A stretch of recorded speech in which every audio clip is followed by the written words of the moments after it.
Welcome to Fireside Chats with Brad. As you know by now, I'm Brad, and I've been hosting conversations to inspire and encourage people during this unique time. We're facing an unprecedented circumstance where, due to the COVID-19, people are at home. People are trying to find new ways to navigate life, whether it be education or work or finances. And this has also created some unique relational dynamics since a lot of people are at home more. And so today we're going to have a great conversation about how to survive and thrive in marriage during difficult times. Now, I really think this content is going to be super valuable. So if you go ahead and hit share and let your friends and family know about this great episode, I think it'll be a blessing to them. But it's my honor today to welcome Rick and Teresa Dunn to Fireside Chats. Welcome, guys. Thanks. Appreciate you being inviting us to be here, Brad. Yep, we're looking forward to talking with you. Well, you guys have been great friends, good mentors of mine and Julie. You've certainly helped us along in the journey. Why don't you take just a moment and introduce yourself to our viewers? Well, I'm Teresa, and Rick and I have been married for 37 years. We'll be 38 years in May. We have 3 adult children, 2 grandkids. I work as a therapist at Restoration Counseling Associates here in Knoxville, and have been doing that for about 37 years. And then Rick, can talk about you. So I'm the lead pastor at Fellowship Middlebrook and our fellowship churches throughout the community.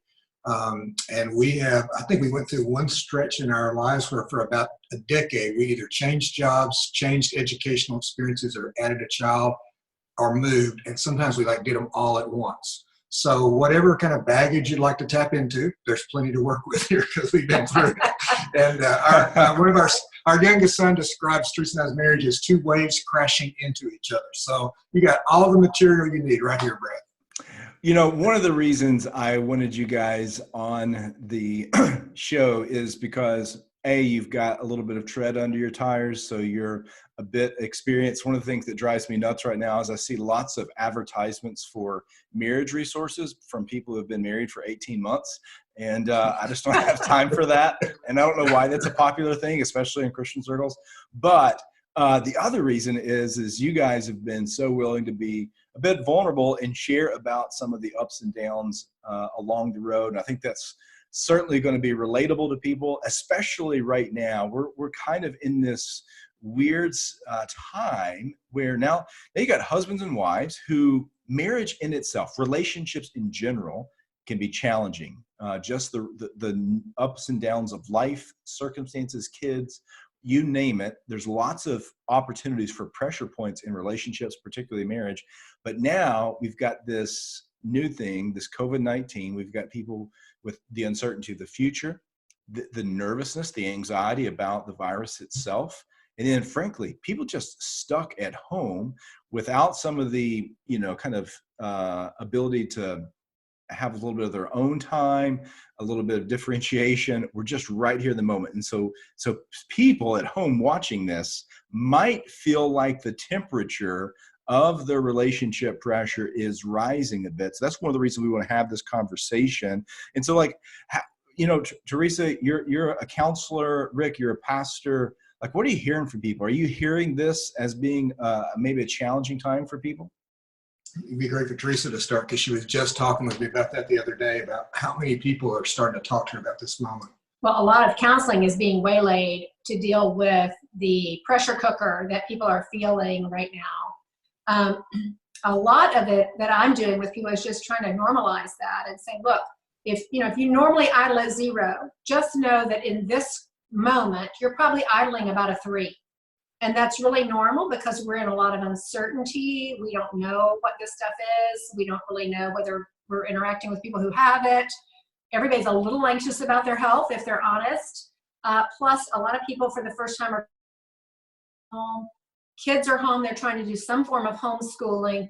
It's just a lot of new normal to adjust to that doesn't feel normal at all. And so people are finding themselves a little more irritable, a little more And depending on your personality style, you do different things. Some people go inward and really retreat, and other people get in hyper control mode when they get under stress. That would be me. I start cleaning, rearranging things, cleaning out closets, all those things that I can control when I feel out of control of this stuff. So maybe you could talk about how you're different in that, honey. I'm not sure. Brett, we may need a timeout. I'm not sure what she's talking about. Rick, at any point in time, you need to hit the mute button on your end. Like, I just want you to know that that's there.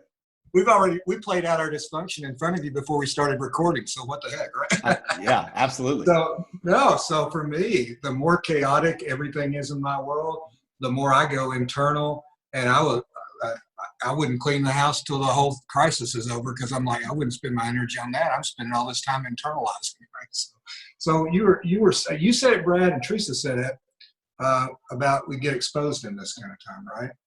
Absolutely. And so whatever things are kind of underlying that are vulnerabilities in us, I said COVID-19 takes advantage of any vulnerability in you. And in some ways it's exposing other emotional vulnerabilities too, in our marriages, in our relational styles, and even maybe some personal work that's needing to be done, which if we press into that could be a gift, but it feels like a threat, and it feels really uncomfortable in the middle of what's already uncomfortable. Yeah, I have a friend who's a therapist, and he said, I'm spending a lot of time with people trying to help understand the thing underneath the thing, right? What's really kind of that slow burning thing that's happening in there. And what I find, Brad, is, we're empty nesting. Our jobs for the most part can be worked right now. We're stable financially, and it's still hard, and we still have to work out expectations. And so the fruit of the good work that we've done over 38 years is being exposed, and the places where we're still not there, that's getting exposed too. Both those things are coming into reality. We're going to see the strengths and the weaknesses of the marriage played out pretty dramatically during a season like this. Yeah, I think you're making a really good point, and I hope those who are watching or listening to this are really dialing in. We're talking about something that's actually already there. COVID-19 hasn't caused it. Being at home hasn't caused it. It's simply revealed it. It's kind of unmasked some things that were going on.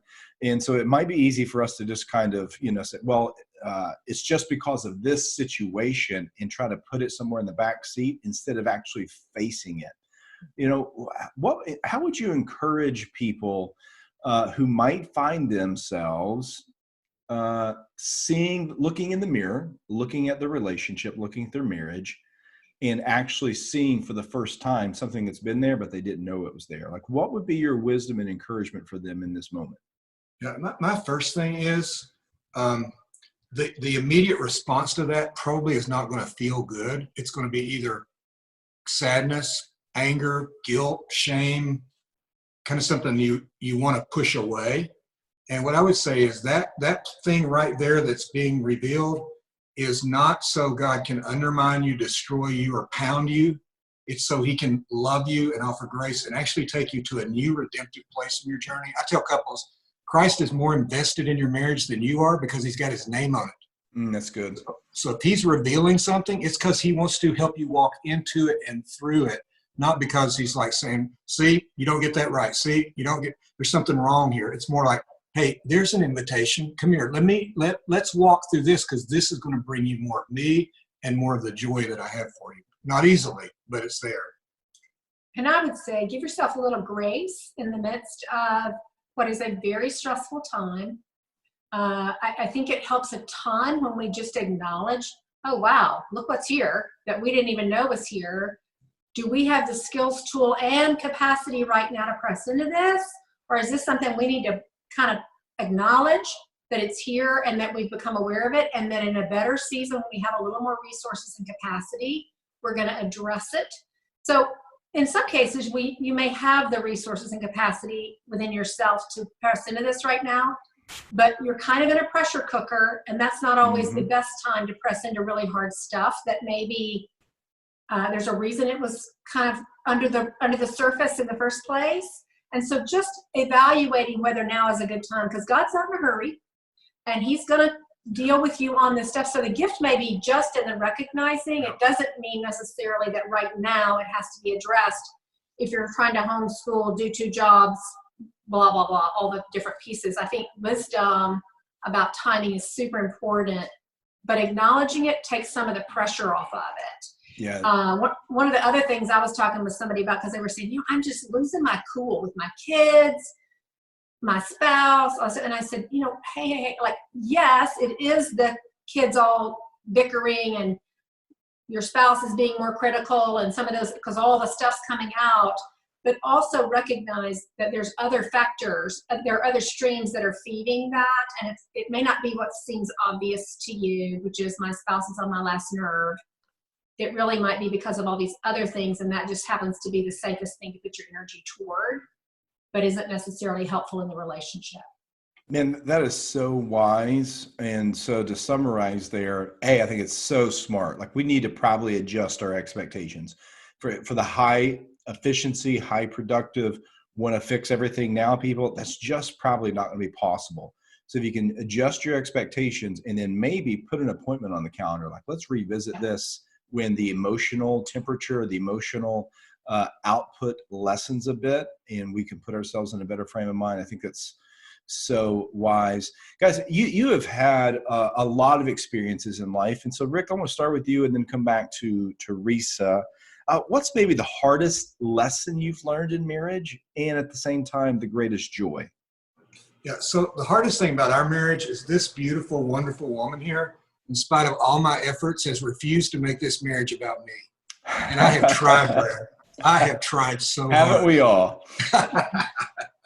That's been the hardest part, because what it does is it forces me to be a lot more honest about myself and a lot more honest about, this is not a story God's writing because he wants to show the world how a Christian leadership couple gets it right. It's a story he's writing because he wants to show the world what a gracious, loving, patient, powerful Redeemer he is, which means I'm going to have to, this is not about me getting Teresa to get this on my terms. It's about me starting to deal with what's God really wanting to do in my life. When scriptures say, husbands, love your wives as Christ loved the church and gave himself up for her that she might be holy and blameless. That's the direction the Spirit of God's trying to take me in. And so it takes a tremendous amount of communication between me and Jesus, and Teresa and I, and her and Jesus, to be able to stay in the bigger story of what this is really about. So the hardest part for me has been to deal with my own selfishness along the way. And I would say second to that is we've just been through some experiences because of the stress where we polarized. And in those moments, it's not we, it's me and me. And that's where it all kind of gets off kilter. So anytime it's me and me, we don't do real well. When it's we and Jesus, we do well. The greatest joy is I married Teresa because I was convinced that you would be the person who would bring me the most joy and depth in life. And you know what, Brad? I was 100% right. I just didn't understand how you get there. I thought you got there by getting it right and always understanding, and you actually get there by grace and time and love. And so the greatest joy for me is I am more aware at this moment than I have ever been of how much I love Teresa, how much I appreciate her, and how much I could not be the person I am today without God bringing her into my life as a part of this redemptive journey. And that's where the joy comes from. It's not in the external things. We've been through the hard, the good, the financially good shape, financially bad shape. Our kids have been in good places, bad places we've been in. It's been the internal work, and to find that the scriptures are really true. He came that we might have a full life and full joy, but it's an internal reality that comes from doing a lot of hard work. I say to engaged couples, everybody wants a great marriage, just not everybody's willing to do the work that's required to humble yourselves to get there. That's good. And, if I could, summarize what I hear you saying, and excuse the tease for the end of our conversation, sounds like you're saying that pain can be a gift if you just reframe it and understand that sometimes the challenges you face are less problems and more opportunities to grow closer together. Yeah, what we perceive as a threat often does have some threatening elements to it. But if you look deeper with the vision you just described so well, you're going to find a gift. And the gift's going to be Jesus offering himself to you. So that's something we've found over the years of marriage. That's good. Teresa, how about you? What's been your maybe most difficult lesson that you've learned in marriage, but also the greatest joy that's given you? I think I'm a hopeless romantic, first of all. And so I think that I had a lot of ideals about what life would be like, and some of those have been very much true. But surrendering the script of what I really wanted, or maybe what I idealized life to be, and embracing the reality of the work of marriage, of the reality that it has been God's chief tool to break me and for surrender in me and dependence on Him, all of which are good things, but they're not fun things. You know, we talk about being all in with Jesus and our, knowing Him deeply and walking out a life of faith in Christ, but that's a painful path. And I kind of like packages with bows on top that are all kind of neatly packaged up. And the reality that life is not like that is really hard for an idealist to embrace. And I think that I fought with Rick a lot. I fought with myself a lot, put a lot of pressure, I think, on our relationship, because I kept trying to force the ideal into the box. And I'm a high energy, high capacity person who really thinks if I put my mind to something, I can probably pull it off. And a lot of times I can. And sometimes that's a gift, and sometimes that's my worst enemy. And particularly in our marriage, I think that was. And finally having to come to a place of surrender and vulnerability, not my favorite things, was probably the hardest thing. But it was also the most freeing thing that I found in our marriage. That's really good. I wonder too, if I could spin off just a little bit there and include a little bit about parenting in this question, because when you're young and you're imagining kids, you imagine this beautiful thing that's going to be awesome. It's going to give you joy. And then oftentimes you discover, no, this thing is going to suck the life out of me. What about parents maybe who are just like, man, what am I supposed to do with my kids right now? We're things are just nuts as a family. Like, what have you learned in the parenting journey that maybe also has some connections to the marriage piece? Well, for me, that was just round 2 of the same lesson, right? That we have scripts for our kids and what life's supposed to be like, and we have a lot of idealizations about home.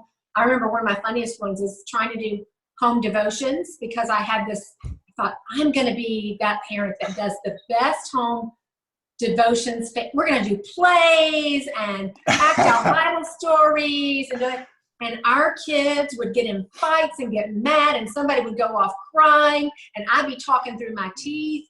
And I just remember going, I'm pretty sure this isn't what Jesus had in mind. I'm pretty sure we're producing all kinds of rotten fruit here. What we did do, though, is we changed the script, and we made all our devotions about the wrath of God. It was great. That's it. That's such wisdom. Parents, put that notes down. Talk about wrath to your kids frequently. But I will tell you, every season of parenting had its own level of surrender. And, we now have adult children, which I literally remember Rick and I getting in bed after one of our kids graduated, high-fiving, like, we made it, like, we got through this, right? And yet parenting adult children has been one of the hardest seasons, because you aren't less invested. And that illusion that you have some control when your kids are young is completely gone with adult children. So you don't care less, you care just as much, and you have zero. It's about learning to keep your mouth shut and pray more in this season. And I would say unconsciously, or maybe consciously, mostly unconsciously, we're all trying to manage our children into a success story, unknowing that what we're really doing is trying to manage ourselves into a success story. Oh, yeah. When you let go of it the way Teresa's describing and realize it's a redemption story, then you actually find out that some of the things you're trying to protect your child from, and I'm not talking about obviously protecting from harm, but some of the kinds of ways we're trying to manage them to get to a certain success point, we're actually wrestling against a God who wants them to have certain wounds so He can redeem them. That's a hard thing to let go of, but it's the reality of how God works. It's a redemption story. And we've needed all 38 years to get that lesson. And Yeah. we're probably still learning that. I think I forgot it yesterday, but I've got it right now. So Yeah. And I think you're right. I mean, it's redemptively not only for the children, but it's redemptively for us. I think I've had to confess to my kids and to others on a number of occasions that probably what creates the frustration in me with my children, or disappointment, or anger, or whatever it might be, has much less to do with the fact that they're making poor choices, and my concern about how these poor choices are going to affect them, and more that they're inconveniencing me, that I've got to stop watching a ball game, or I've got to tend to a need. They've disrupted I like to say they kicked over a lawn gnome in my yard, and they've disrupted my kingdom. And God's actually going to use them to do the sanctifying work in me. I'm not only doing that in their lives, but they're actually doing it in mine. I think too, Brad, with this COVID-19 pandemic that we're dealing with, I think sometimes too, parents, especially if your kids are young, they don't recognize that their kids are also dealing with a level of stress, and they absorb stress. And so if you're not coping well in this process, which most of us are struggling to do that, don't be shocked that your kids are kind of reflecting some of that, and they don't have the same self-behavioral management skills that hopefully you do as an adult. And so it's coming out, and yet you're stressed, and so you need them to be behaving better than ever before. But in reality, that's a very unrealistic need on your part. Might be a need, but it's not a realistic goal. Maybe that's a better way to say that. Yeah, that's a really good point. There's the kind of proverb that comes from flying on airplanes, which you can't do much of right now. But the reason the flight attendants tell you to put your own mask on first is so that you'll have the oxygen that you need to help those around you. We probably have some parents who need to maybe dig into a little bit better soul care, especially those who are followers of Jesus, spending more time with Jesus, so that what gets squeezed out of them is less their flesh and more an expression of Jesus. So you probably, even though it might be more difficult, you need to spend more time kind of caring for your own soul, in dealing with your own anxiety, because you're exactly right. Our kids are going to be, they are going to absorb all the things that we're passing on. our daughter is a child therapist, and one of the things she tells parents is, you know what? Good enough's good enough. You don't have to get it all right. You don't have to do it. And that comes from being able to take care of your own soul and enter in and Teresa talked earlier about giving ourselves grace. Give our kids some grace too. Give our family some grace right now. Absolutely. It's probably not going to look all pretty. Get rid of that whole Christianized, idealized. We got to be the perfect spiritual family. Spirituality is Jesus meeting you in the mess. If you're like our family, there's tons of material to work with. So just press That's really good. That's really good. And get off the Facebook comparison thing right now too. Yeah. Because the ones who are posting these idealized, oh, this is sweet time around the table with my family, and oh, I'm loving homeschooling, and you're just wanting to survive the day. I just think that kind of stuff is so toxic right now. Some people are going to be okay in this and thriving in this, depending on personalities and different situations, different circumstances, all kinds of things. But just giving yourself the good enough is okay right now, and adjusting expectations. You alluded to that earlier, Brad. So important in this season that, you know what, a parent said the other day, you know what, they're in second grade. It's going to be okay if we don't get all this stuff down. We'll figure it out. Yeah. And in personality and who we are is some of us are well suited. Teresa and I were not real well suited for the little baby stage. We were better when they were older. But I remember one of our kids just begged Teresa to homeschool him. And I just said, finally, I would like to, in my later adult years, have both of you still in my life. We're not going to do that. Yeah. There are probably some parents finding out right now that their teacher was not the issue with their kid at school. Anyway, I hear you. I'd said to a young mother earlier today that, if you can achieve a C+ right now, that's a pretty good score. Like, let's just take A off and B off the expectations of what's attainable, and let's shoot for C+s underneath a world pandemic. And I'm reminded what you guys said about giving each other grace. Don Janice, you guys have been really connected to the Janice family recently with Rachel's tragic passing just over a month ago. But a year ago, I had Don speak to a group of men that I lead, and Don said some really powerful words that I've never forgot. He said, "Bad moments don't make bad fathers or bad children." Mm. And That's sometimes powerful. we can get so defeated because we had a bad moment or our child had a bad moment. And bad moments don't make bad dads, they don't make bad mothers, and they don't make bad children. That's powerful. It's good. Well, let me ask one more question. You guys are facing what everyone else is facing. If you could give one word of encouragement or advice for people to how to navigate this time, what would you say to them? My biggest piece of advice would be wherever you are, be there. Acknowledge it, say it out loud. Sometimes that takes some of the power out of it to say, I'm really, really scared. And I'm not sure whether I'm a little bit being overreacting or or I'm really, really mad or I'm grieving. There's a ton of losses in my life right now that I wouldn't have seen coming in a million years. None of us would have ever dreamed a month ago that this is where we would be. And so, we're fortunate enough that both our jobs are continuing. I can't fathom if as a primary provider for our home, that job had gone away and all the what ifs and being fairly powerless to change it right now until this thing is past. And so I think just not being alone with whatever is there. And if you're having one of the sweetest moments in your life because everything in your life got put on pause and you needed this, rejoice in that as well. But name it, put it out there. Don't be alone with it. Find creative ways to connect with people in this season. I think we can all feel a little isolated with the stay-at-home order, and just thank God we live in a world of technology, just like we're doing with you, to be able to get on, see faces, not just on the phone, but see faces. Find creative ways to connect, if that's in a lawn chair in your driveway with your neighbor next door, whatever that looks like, but finding ways to stay in it, stay connected, and then giving yourself the grace that this is a season. It's not going to be the rest of your life. We're going to get through it. And if you need help getting through it, reach out and get that. Yeah, and you don't, like when you work out, the way you create strength is through resistance. Like you create weights, you create exercise, bands, you do different kinds of things because the resistance allows the muscle to begin to break down and then rebuild itself stronger.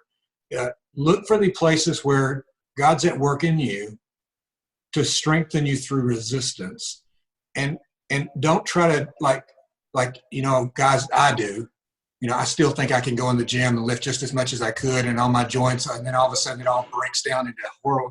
Don't try to be the hero. Don't try to lift more. Just take good repetitions with the resistance you're getting and let those, and see what it is God's trying to build in you, because two things. One, this temporary moment has eternal value. So let's try to tap into that. What's God teaching me that's really about Him and my relationship with Him? And second of all, it has value when this season is over, because I would want a vision and say, when this season is over, I would have learned something about myself, something about God, and something about my family, or if I'm single, something about my friends I didn't know before that will make me a more full person. And that's true. It's there. You just have, but it's sometimes hard to find. And what you typically, Brad, as you know, and you teach so well, you're going to need people around you to pull that off. You probably won't figure that out by yourself in a closet. So you may need to use a format like this if you're single, or family or friends, but let some other people share this moment with you. There are 3 real practical things I'm really encouraging on my clients to do right now is be mindful of sleep, stay in a routine. I think we can, the first week of this, I think everybody treated it like a vacation. Yeah. And you were eating, like ordering pizza every night, and people were drinking too much. There was a lot of stuff because you were treating it kind of like, oh, we've got a week off.